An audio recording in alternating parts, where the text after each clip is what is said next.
Assalamualaikum warahmatullahi wabarakatuh. Halo semua, selamat datang di podcast CBK. Cerita bersama kita. Selamat pagi, siang, sore, malam teman-teman. Selamat datang di podcast CBK. Wih, lengkap banget ya, Din. Selamat datang di podcast CBK. Wih, lengkap banget ya, Din. Kayak martabak spesial. Iya dong, kan bisa ditonton dimanapun, kapanpun. Oh ya Pak, BTW kamu lapar tak? Kok tiba-tiba bahas martabak? Iya sih, Din. Dikit doang, tapi nggak apa-apa kok. Tadi aku sudah makan ayam geprek pedes. Enak pol, Din. Wih, emang nggak kepedesan Pal? Awas loh, sakit perut. Aman aja, Din. Aman aja, Din. Aku nih anak 4 sehat, 5 sempurna. Widih, pasti kamu serang olahraga ya? Ya dong, apalagi aku suka main futsal. Widih, keren-keren. Kapan-kapan ajak aku main futsal lah. Oke, Din, siap. Oh ya, Din. Selain martabak spesial, topik kita kali ini juga nggak kalah spesialnya loh. Widih, topik apa itu Pal? Apa ya? Tapi sebelum kita membahas topiknya lebih jauh, kita perkenalkan diri dulu dong. Wah iya, aku sampai lupa. Soalnya nggak sabar banget nih bahas topiknya. Katanya topik spesial nih. Hai, perkenalkan. Nama saya Muhammad Fardin Naufal Etandi Putra. Saya bisa dipanggil Fardi. Perkenalkan, nama saya Muhammad Naufal Muazib, bisa dipanggil Naufal. Dan kami akan menemani kalian dalam 20 menit ke depan. Siapkan camilan, cari posisi yang enak, karena topik ini akan spesial. Dan juga jangan lupa komen, share, ya sobat sekalian. Dan jangan lupa nyalain loncengnya ya, supaya kalian tidak ketinggalan podcast-podcast seru lainnya. Betul banget itu, karena bakal banyak podcast yang menarik dan seru untuk ditonton sebagai bahan pelajaran. Gimana nih, Din, kira-kira topik podcast kali ini? Ya, mungkin sobat CBK sudah tahu lah dari judul kita. Atau mungkin mereka nonton podcast kita karena judul kita yang menarik ya. Ya udah deh, aku kasih tahu nih judulnya ya. Jadi, judul podcast kita kali ini adalah zonasi, solusi, atau korupsi. Wih, menarik banget tuh, Din. Topik kali ini membahasnya zonasi ya. Wah, betul banget itu, Val. Topik ini bisa dinikmati semua kalangan ya, Din ya. Dari yang muda, tua, ataupun juga dengan adik-adik yang mau lulus SD, SMP, dan SMA. Pasti ngerasain nggak sih dampaknya zonasi yang sekarang? Iya sih Val, aku setuju banget sih Val. Karena dampak dari zonasi sendiri ini tuh kerasa banget. Dan kerasa banget loh Val. Sampai sekarang pun masih jadi soal perdebatan loh. Yang salah, yang mereka ngalami PPDB atau orang tuanya yang mungkin juga sudah ngalamin. Salah satu temanku juga ada yang kena loh Val. Aku pernah diceritain, sedih banget dia. Bahkan itu pun dia sampai ada julukannya loh Val tentang zonasi itu. Apa itu, Din, kira-kira? Sebutannya adalah korban zonasi. Oh, begitu ya, Din. Udah banyak korban ya kayak bencana alam aja, Din, denger-denger nih. Habis ini ada SMP nih mau lulus di mana? Pasti mereka juga nyari sekolah impian mereka. Ada yang daftar swasta, terus juga buat PPDB kayak tiket-tiket nonton konser gitu lah, Din. Wih, seru ya kayaknya Val. Kayak dulu waktu kita naik-naikan kelas 2 itu, kan itu juga ada pemilihan mapel. Gitu kan kita kan juga war di situ milih-pilih mapel. Ya sih, Din, tapi kan beda lagi, Din. Bulan ini sih memang lagi hektik dan padat banget sih buat adik-adik yang mau lulus. Oh iya Val, gak kerasa ya udah mau tahun ajaran baru nih. Kita udah mau naik kelas 12 aja ya. Oh iya Val, habis ini kan bakal masuk pekan ujian ya. Gimana Sobat Semamda? Kalian sudah siap kah buat pekan ujian kali ini? Lancar kah? Semoga lancar ya. Kamu sendiri gimana Val buat pekan ujian ini? Udah siap kah? Udah siap sih kalau aku, Din. Apalagi ujian tahun ini kan persiapannya kan buat kuliah nanti gitu, nilai-nilainya, nilai rapot, apalagi nilai-nilai dari tugas-tugas gitu. Kalau kamu sendiri gimana, Din? Udah siap kah dengan pekan ujian hari ini? Ya alhamdulillah sih aku udah siap. Kayak aku udah nyari ya, banyak kan sekarang katanya ada yang mau les gitu ya. Dan nilainya ini juga pasti penting buat naik ke universitas favoritku juga. Ya gitulah. Ngomong-ngomong soal kelulusan, berarti adik-adik SMP berarti udah mau persiapan PPDB gak sih Pak? Iya, bener banget, Din. Kayak aku ngomongin tadi, jadi para peserta PPDB ini udah mulai persiapan buat PPDB. Nah, Untuk kali ini kita kan judulnya zonasi. Nah, zonasi itu solusinya atau korupsi. Nah, apa sih Din yang dimaksud dengan korupsi itu sendiri? Kayaknya topik kita itu agak gimana ya, Val, ya? Mungkin kamu bisa jelasin tentang apa itu zonasi sama solusinya itu, Val? Nah, untuk solusi itu sendiri, itu dampak apa yang kita dapatkan dari PPDB zonasi itu, Din. Nah, menurut riset dan keluhan orang-orang zonasi ini memberikan dampak yang berbeda-beda. Setiap orang, Din, ada yang merasa untung dan ada yang merasa rugi. Dan yang merasa rugi itu ya yang disebut dengan korban zonasi. Nah, katanya tadi kamu dengar cerita dari teman kamu yang korban zonasi ke sobat CBK. Wah, iya. Ya, boleh sih aku ceritain deh. Jadi sekalian jadi pembelajaran ya. Tapi sobat CBK udah pada tahu belum sistem zonasi itu apa? Atau aku perlu jelasin lagi biar jelas? Kalau kata aku sih, Din, jelasin lagi nggak sih biar sobat-sobat CBK itu biar paham. Oh, boleh dah. Jadi, pelaksanaan penerima didik baru itu mengacu pada Kemendikbud nomor 51 tahun 2018, yang dimana prinsip dari peraturan tersebut adalah penerimaan peserta didik baru harus mendiskriminatif, objektif, transparan, akuntabel, dan berkeadilan yang bertujuan mendorong peningkatan akses layanan pendidikan. Nah, dalam melakukan kebijakan zonasi di Indonesia, penerima peserta didik harus berpaku pada jarak tempat tinggal calon peserta didik ke sekolah sesuai dengan ketentuan zonasi.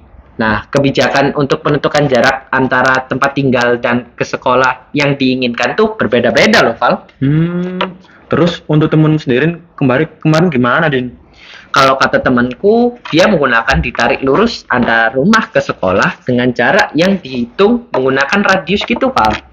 Tapi kalau nggak salah, tahun ini tuh sistemnya agak beda, Val. Kayak diperbarui gitulah, pakai rayonisasi. Oh gitu ya, Din ya. Aku baru tahu loh. Iya, Val. Nah, kalau kita bahas korban zonasinya, ya sama kayak kamu sebutin itu, Val, tentang dampak yang diterima setiap orangnya. Sebetulnya ya, Val, kalau secara logika, jarak temenku ke sekolah SMA negeri favoritnya tuh nggak beda jauh loh, Val. Tergolong deket gitu, Val, dan masih tergolong daerah SMA-nya. Coba tebak deh, Val, berapa jaraknya, ayo. Berapa ya kira-kira ya? Mungkin sekitar 3 kilo, Din. Mungkin sekitar 5 kilo, Din. Masa kejauhan sih? Ayo, sobat-sobat, yang nonton coba tebak jaraknya. Rumah temannya Fardin ke sekolah SMA favoritnya kira-kira berapa kilo ya? Tadi kamu tebak berapa sih, Val? 5 kilo ya? Iya. Lebih. Salah besar sih, Val. Bahkan jaraknya katanya kurang dari 2 kilo loh. Masa sih, Din? Iya, Val. Bahkan cuma 1,2 kilometer aja loh, Val, jaraknya dari sekolah ke rumahnya. Oh, emang beneran, Din, itu? Tapi kok bisa ya nggak keterima? Padahal kan jaraknya deket banget. Nah, aku juga kaget, Val. Katanya dia juga udah dicari tahu dari kakak kelasnya. Gitu, Val. Kayak jarak maksimalnya berapa. Terus dia juga riset-riset. Katanya tahun 2023 itu, kalau nggak salah, terakhir tuh 9 sampai 10 kilometer lah, Val. Tapi katanya SMA itu cuma menerima maksimal 1 kilometer doang.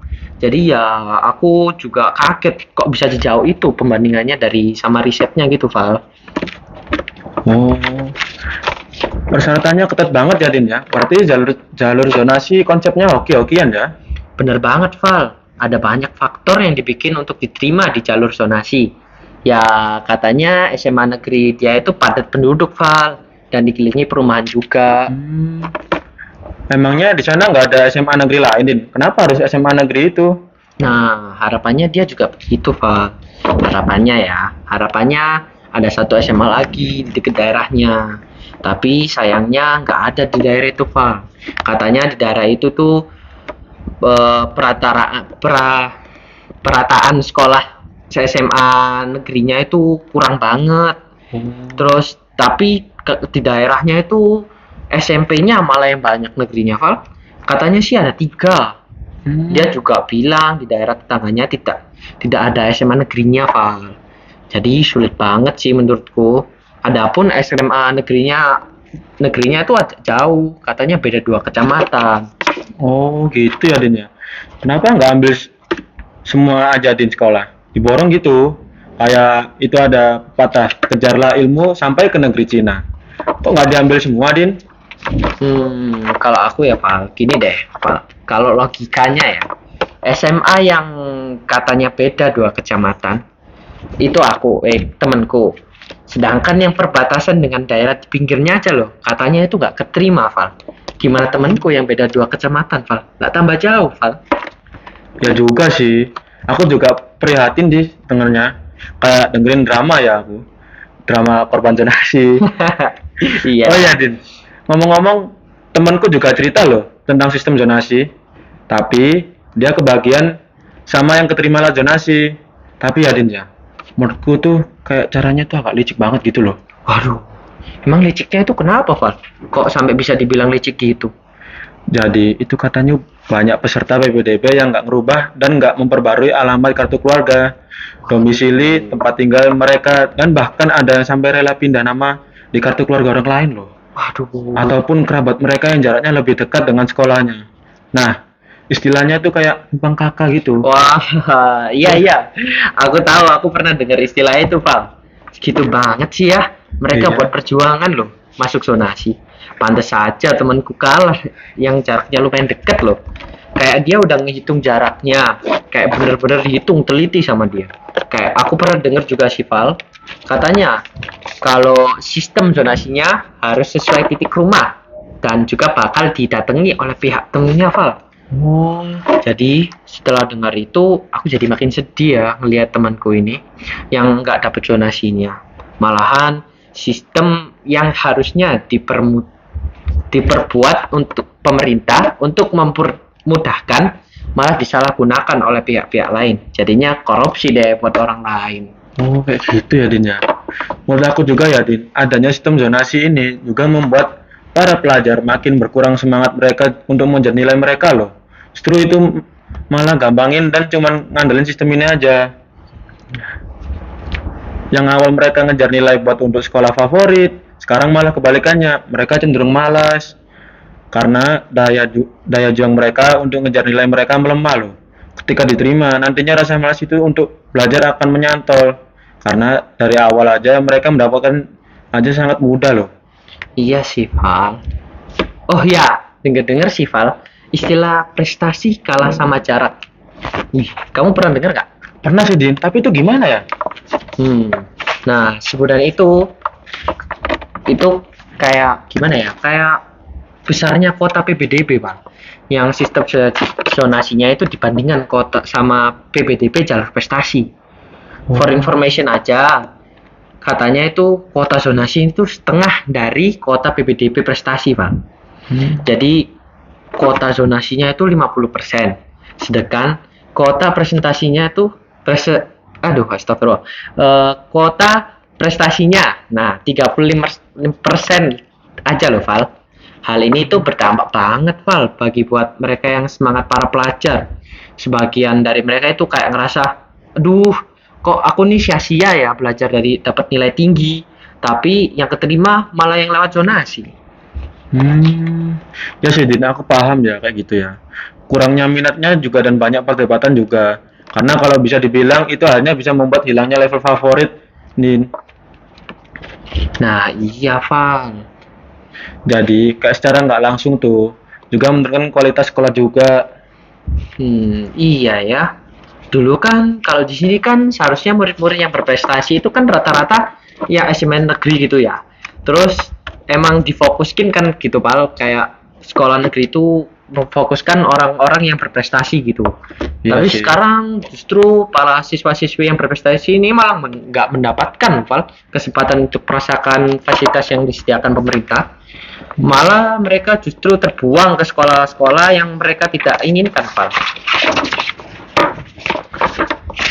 Dan itu mempengaruhi mental banget loh, Val, buat siswa-siswi yang berprestasi loh, Val.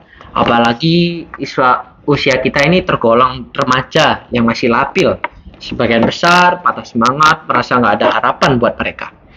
untuk ngelanjutin mimpi-mimpi mereka.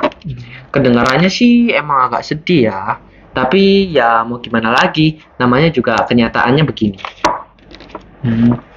Jadi, tapi kalau dipikir-pikir, ini juga nguntungin sekolah swasta nggak sih?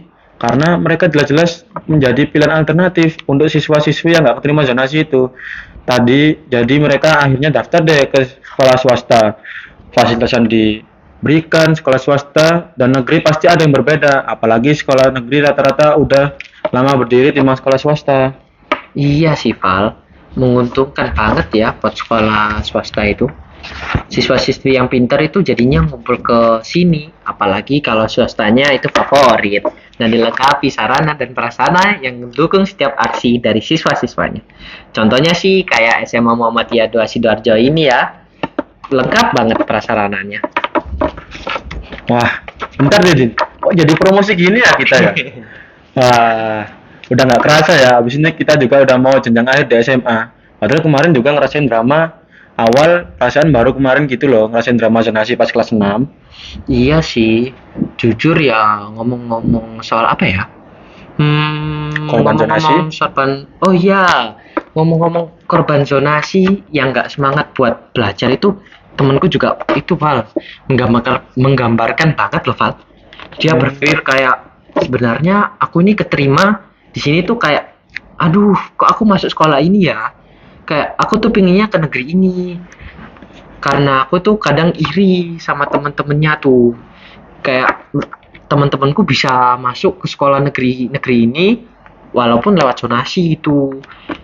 Dan ya mereka tuh dibilangnya pinter-pinter gitu, soal kayak ngerasa kayak mereka tuh dapat fasilitas lebih bagus gitu loh dari sekolah-sekolah yang itu. Nah, kalau soal di jalur pendidikan atau gimana ya, karena aku dengar SMA negeri itu katanya channelnya itu lebih banyak buat ke universitas gitu Pak, lebih kayak dilihat sama orang-orang universitas. Oh, aku baru tahu juga loh itu. Kalau Jadi channelnya lebih banyak gitu ya. Iya, jadi mempengaruhi banget itu. Tapi nih, menurutku emang untuk kontra dari sistem zonasi ini juga itu sarana prasarananya itu kurang loh. Jadi kayak contoh, tadi masalah jarak, terus habis ini apa namanya kualitas guru dan sekolah, nggak semua itu memadai gitu. Jadi kayak ya anak-anak yang dapat zonasi juga itu diantara diuntungkan dan nggak diuntungkan. Karena juga kalau untung juga udah dapat sekolah, tapi sekolahnya juga kualitas yang kurang. Jadi kayak agak gimana gitu loh.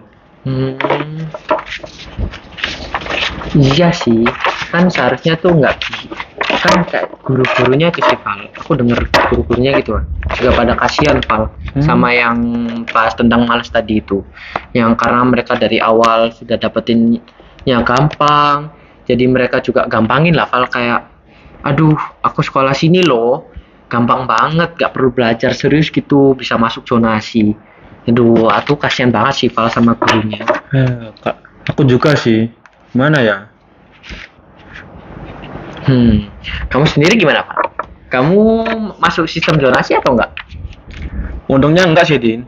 Karena emang dulu udah nggak ada rencana untuk masuk negeri sih. Jadi ya aman. Tapi lihat dari pengalamannya teman-teman, kayak kasihan sih. Bahkan ada nih temanku, dia tuh prestasi, tapi akhirnya kegeser, Din. Itu kemungkinan besarnya itu kegeser karena ada orang yang melakukan kecurangan. Ya akhirnya ya nggak jadi masuk deh temanku, kegeser itu tadi.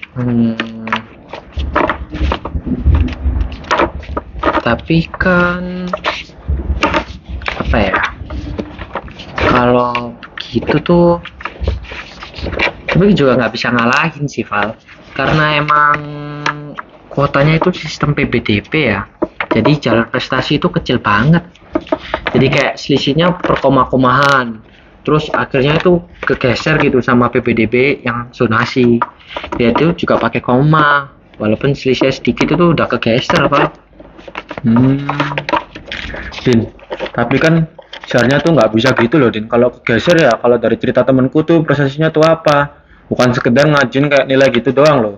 Kayak ngajin apa ya, nama gitu. Kayak siswa prestasi. Pokoknya itu kayak golden ticket gitu ya. Seharusnya gitu nggak bisa. Kegeser tapi kegeser. Aku nggak tahu itu kenapa. Kayaknya Gak tahu itu kenapa, tapi kayak kasihan aja gitu. Jadi kayak minus. Iya sih. Niatnya permintaan tuh mungkin memudahkan warga sekitar ya, Val ya. PDP zonasi. Itu kan mereka akan cara carinya rata-rata daerah yang padat penduduk ya. Tapi ini kasihan Val bagi yang pelosok-pelosok sana itu. Contohnya kayak emang harus dibenahi gitu loh Val. Jadi kayak pelosok-pelosok itu gak termasuk gitu. Oh, ya juga sih. Ya harus diperbanyak, diperluas lagi sekolah-sekolah negeri, ditaruh di pos-pos gitu, Din. Biar semua tuh ya dapat keadilan gitu loh. Biar nggak dapat minusnya doang. Iya sih. Dan memang banyak laporan itu. Memang ya itu tadi intinya tuh banyak kecurangan terus sarana prasarana gitu.